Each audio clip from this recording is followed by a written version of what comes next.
من الشيطان. وقال النبي صلى الله عليه وسلم المسلم من سلم المسلمون من لسانه ويده. صدق رسول الله. ഏറ്റവും ബഹുമാനമുള്ള സാദാത്യങ്ങളെ,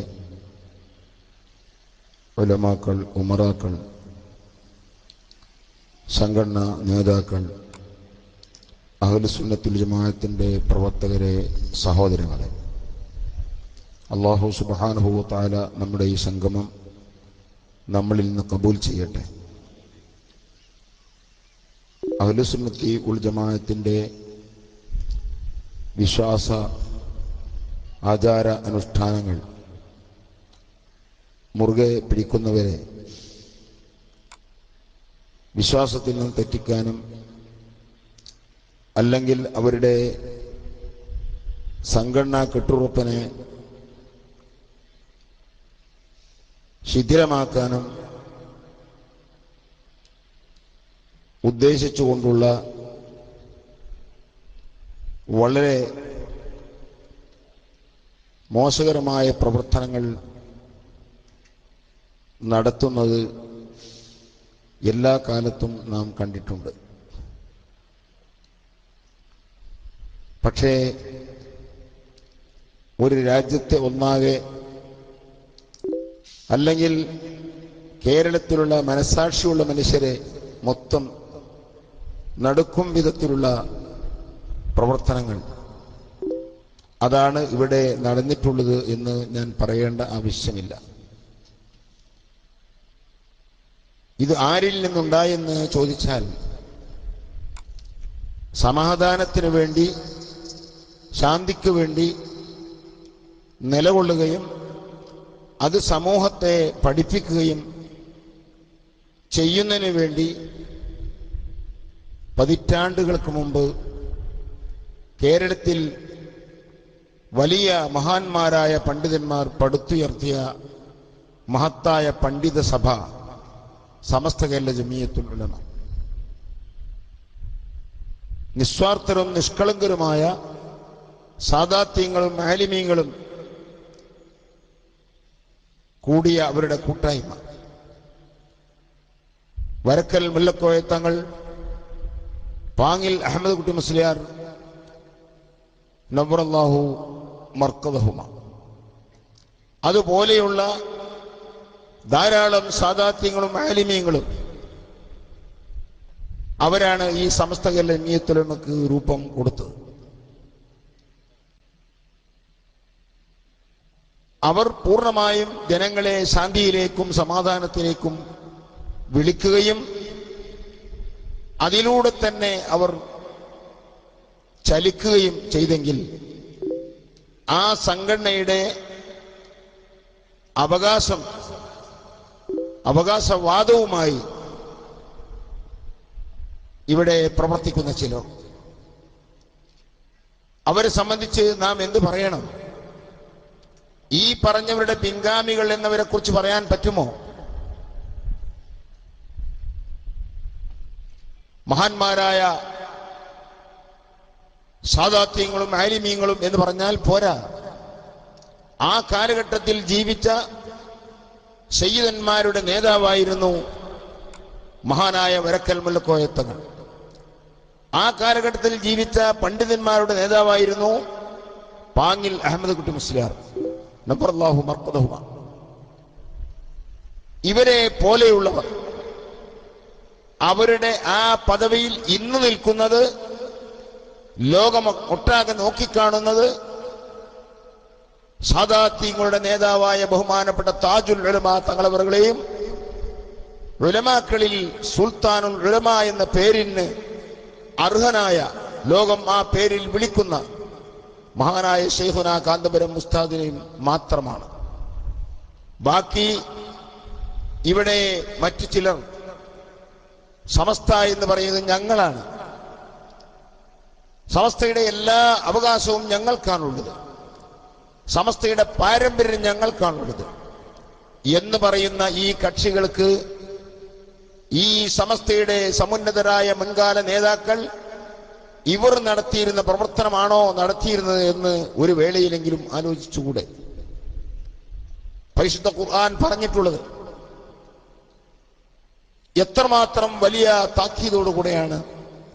വമൻ ഖതല മുഅ്മിനൻ മുതഅമ്മിദൻ, ഒരാൾ കൽപ്പിച്ചു കൂട്ടി, അബദ്ധത്തിൽ പറ്റിപ്പോയതല്ല, ഒരു മുഅ്മിനായ മനുഷ്യനെ കൊന്നു കഴിഞ്ഞാൽ ഫജസാഉഹു, അതിന് ഇവിടെ എന്ത് നാം കൊടുത്താലും നാളെ ആഖിറത്തിൽ അവന് കൊടുക്കുന്ന ശിക്ഷ ജഹന്നമു ഖാലിദൻ ഫിഹാ, നരകമാണ്. ആ നരകത്തിൽ അവൻ എത്ര കാലം എന്ന് കാലം നിർണയിക്കാൻ സാധ്യമല്ല. അത്രയും ഒരുപക്ഷെ അനന്തമായ കാലം. എനിക്ക് ഇങ്ങനെ കൊല ചെയ്യുന്നതിൽ യാതൊരു പന്തികേടും ഇല്ല, കൊല ചെയ്യുന്നത് അനുവദനീയമാണ് എന്ന വിശ്വാസത്തോടെയാണെങ്കിൽ അവൻ ആ നരകത്തിൽ ശാശ്വതമായി കഴിയേണ്ടവനും ഒരു കാലത്തും മുക്തി കിട്ടാത്തവനുമാണ്. ഇതാണ് ഇസ്ലാം പഠിപ്പിക്കുന്നതെങ്കിൽ ആ ഇസ്ലാമിന്റെ വക്താക്കൾ എന്ന് പറയുന്ന പ്രവർത്തകരും അവർക്ക് നേതൃത്വം കൊടുക്കുന്ന പണ്ഡിത സഭ എന്ന് പറയുന്നവരും ഇവർ ഈ സൂക്തത്തെ ഖുർആനിൽ കാണാതെ പോയതാണോ? അല്ലെങ്കിൽ ഈ സൂക്തം അവർ വിശ്വസിക്കാത്ത സൂക്തമാണോ? ഒരു മനുഷ്യന്റെ ജീവെന്ന് പറഞ്ഞാൽ ആ ജീവന് വലിയ വിലയുണ്ട്. ഇസ്ലാം പറയുന്നത് പ്രകാരം ഇസ്ലാമിക രാജ്യമാണെങ്കിൽ ആ രാജ്യത്ത് കൊല ചെയ്യപ്പെട്ടവന്റെ കുടുംബത്തിന് അർഹതയുണ്ട്, അവകാശമുണ്ട് കൊന്നവനെ കൊല്ലാൻ. എന്ന് പറഞ്ഞാൽ അവർ സ്വന്തം കൊല്ലുകയല്ല, അവരുടെ ഇഷ്ടമനുസരിച്ച് അഭിപ്രായമനുസരിച്ച് കൊല ചെയ്യണം എന്നാണ് അവർ ആഗ്രഹിക്കുന്നതെങ്കിൽ ആ ശിക്ഷ നടപ്പാക്കാനും. ഈ അങ്ങനെ ഇല്ല, അദ്ദേഹത്തെ കൊല ചെയ്തുകൊണ്ട് ഞങ്ങൾക്ക് കൊല്ലപ്പെട്ട ആളെ തിരിച്ചു കിട്ടില്ല, പക്ഷേ അതിന് പ്രായശ്ചിത്തം വേണം എങ്കിൽ എത്രയാണ് ആ ജീവന് കൊടുക്കേണ്ട വില? 100 ഒട്ടകങ്ങളാണ് അതിന് കൊടുക്കേണ്ടത് എന്നാണ് ഇസ്ലാം പറയുന്നത്. ഒരു വ്യക്തിയുടെ ജീവൻ അപഹരിച്ചു കഴിഞ്ഞാൽ 100 ഒട്ടകത്തിന്റെ വില എത്രയാണ്? 100 ഒട്ടകം എന്ന് പറയുമ്പോൾ സൗദി അറേബ്യയിലും അത് മറ്റ് അറബ് രാജ്യങ്ങളിലൊക്കെ പോയാൽ ഒരു നല്ല ഒട്ടകത്തിന് എത്ര വില കൊടുക്കണമെന്ന് അന്വേഷിച്ചാൽ അറിയാം. അത്രയും വലിയ വില കൽപ്പിച്ച ആ ജീവനെ യാതൊരു മതിപ്പും കൊടുക്കാതെ കൊന്നുകളയുന്നു.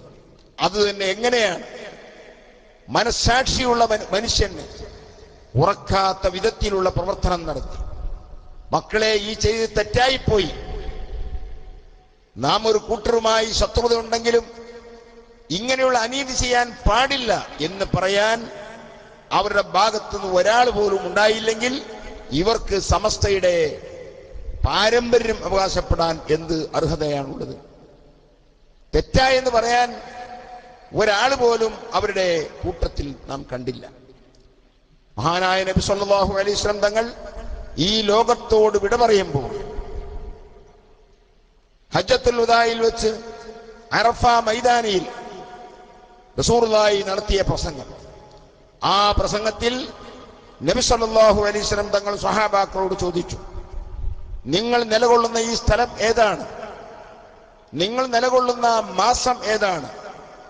നിങ്ങൾ നിലകൊള്ളുന്ന ഈ ദിവസം ഏതാണ്? അറഫ ദിവസമാണ്, വെള്ളിയാഴ്ച ദിവസമാണ്, ദുൽഹജ്ജ് മാസമാണ്, അതേപോലെ അറഫ മൈതാനിയാണ്. ഇതെല്ലാം അറിയുന്ന നബി സല്ലല്ലാഹു അലൈഹി വസല്ലം തങ്ങൾ സ്വഹാബത്തിനോട് ചോദിച്ചത് അവർ തന്നെ അതിങ്ങോട്ട് പറയാനാണ്.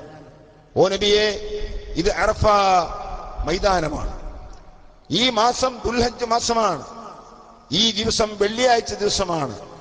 എന്നാൽ നബി തങ്ങൾ പറഞ്ഞു, എന്നാൽ ഫഇന്ന ദിമാഅക്കും വഅറാദക്കും വഅംവാലക്കും വഅറാദക്കും ബൈനക്കും ഹറാം കഹുർമത്തി യൗമിക്കും ഹാദാ കഹുർമത്തി ശഹരിക്കും ഹാദാ വയൗമിക്കും ഹാദാ വബലദിക്കും ഹാദാ. നിങ്ങളെ ഈ രാജ്യത്തിന്, ഈ സ്ഥലത്തിന് അല്ലാഹു വലിയ ബഹുമാനം കൊടുത്തിട്ടുണ്ടെങ്കിൽ ആ ബഹുമാനം പോലെ, നിങ്ങൾ ഈ മാസത്തിന് വലിയ ബഹുമാനം നൽകിയിട്ടുണ്ടെങ്കിൽ ആ ബഹുമാനം പോലെ, ഈ ദിവസത്തിനുള്ള ബഹുമാനം പോലെ നിങ്ങളുടെ രക്തം ചിന്തുന്നതും നിങ്ങളുടെ മുതൽ ചിലരുടേത് അപഹരിക്കുന്നതും നിങ്ങൾക്കിടയിൽ നിഷിദ്ധമായ കാര്യമാകുന്നു. വഅറാദക്കും എന്നുകൂടി കൂട്ടിപ്പറഞ്ഞു. നിങ്ങൾ അഭിമാനം പറിച്ചു അത് ഹറാമാണ്, നിഷിദ്ധമാണെന്ന് നബി സല്ലല്ലാഹു അലൈഹി വസല്ലം തങ്ങൾ വിടവാങ്ങൽ പ്രസംഗത്തിൽ നമ്മളെ ഉത്ബോധിപ്പിച്ചുവെങ്കിൽ എന്തടിസ്ഥാനത്തിലാണ് ഇവിടെ ഈ രണ്ട് സഹോദരങ്ങളെ ചോര ചിന്തിയത്? അവർ യാതൊരു സംശയവും വേണ്ട ആഖിറത്തിൽ ഉഖറവിയായ ശുഹദാഇന്റെ ലിസ്റ്റിലാണ് അവരുള്ളത്. റഹ്മാനായ റബ്ബേ, അവരെ ദർജ നീ ഏറ്റുകൊടുക്കണേ റഹ്മാനെ. കുടുംബത്തിന് ശരിക്കുമുള്ള ക്ഷമ നീ കൊടുക്കണേ റഹ്മാനെ. കൂടുതൽ കൂടുതൽ ഐശ്വര്യവും ബറക്കത്തും നീ നൽകണേ റഹ്മാനെ.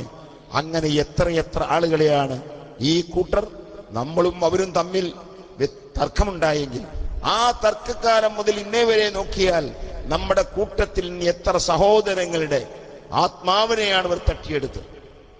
എത്ര കൊലപാതകങ്ങളാണ് നടത്തിയത്. ഒരാളെ പോലും നമ്മുടെ ഭാഗത്തു നിന്ന് അങ്ങോട്ട് ചെയ്തിട്ടില്ല.